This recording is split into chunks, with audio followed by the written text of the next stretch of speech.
Déjà, sa couleur, on le voit, hein, il est comme un peu trouble, là, ça n'a pas été filtré. Puis, c'est un vin nature, là. Donc, levure naturelle, sulfité, minimum. On est à 15 mg, ce qui est pratiquement rien. En tout cas, le nez est vraiment super beau là. Tu sais ce que ça me rappelle? Ça me rappelle vraiment en fait ces vacances que j'avais quand j'étais jeune en fait et que on partait de Paris pour aller justement sur la côte normande et tout ça, c'est ce côté un peu maritime, c'est salin que tu trouves dans l'air en fait. J'arrive complètement à le retrouver dans cette bouteille, dans ce verre là. C'est incroyable. Alexis Hudon, c'est un Québécois qu'on a rencontré au tout début de sa carrière. Il est débarqué dans le cours de sommellerie où ce que Jean-Seb et moi, on enseignait. Et puis, il est parti en France, il est devenu vigneron. Fait que c'est un ami à nous, on a toujours gardé contact, on a suivi sa carrière. Là, nous autres, on est devenus des importateurs, hein, on était restaurateurs au départ. Et puis là, c'est du bonheur de pouvoir importer ses vins à lui ici au Québec. Début 2020, juste avant la pandémie, je débarque, Alexis, il dit, on va aller voir un de mes amis, Antoine Delaunay, producteur muscadet, 25 hectares. Et puis, on s'en va chez eux, un gars qui travaille en bio, commence à goûter des cuvées, on commence à parler de macération. Il nous fait goûter des choses sur le muscadet, trop tendu.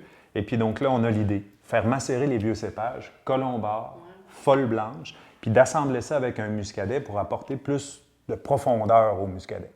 Folle blanche, vieux cépage de distillation, mais qui vient, lorsqu'il vient à maturité, qui est tout rond. Fait que pour moi, il y a une combinaison, il y a vraiment une rencontre entre le muscadet qui est très vif puis la folle blanche qui est un peu ronde. Donc c'est parti de là. Après ça, ça a déboulé sur le colombard parce que le colombard amène un peu d'arôme, puis on a là-dedans. Là.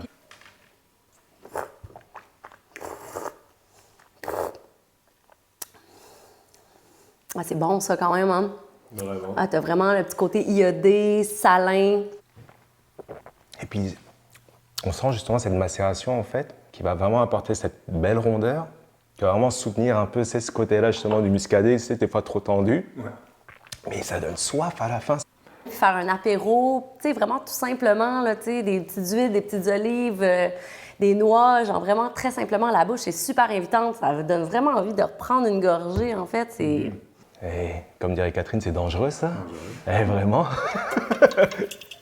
Ouais, c'est ça, c'est vraiment pas fort en alcool, fait que tu peux ouvrir des bouteilles, puis ça paraît pas trop.